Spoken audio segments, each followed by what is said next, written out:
या न्यूज बुलेटिनचे सहप्रायोजक आहेत गोकुळ. शिरोळ नगरपालिकेच्या विशेष समित्यांच्या निवडी मंगळवारी पालिका सभागृहात बिनविरोध पार पडल्या.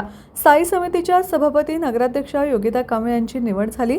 सार्वजनिक बांधकाम समितीच्या सभापतीपदी अनिता संगपाळ, स्वच्छता वैद्यक व सार्वजनिक आरोग्य समिती सभापतीपदी विजय आरके, पाणीपुरवठा व जलनिस्सारण समिती सभापतीपदी उपनगराध्यक्ष पृथ्वीराज सिंह यादव, महिला व बालकल्याण समिती सभापतीपदी कल्पना काळे, तर शिक्षण, क्रीडा व सांस्कृतिक कार्य समिती सभापतीपदी शरद उर्फ बापू मोरे यांची निवड झाली.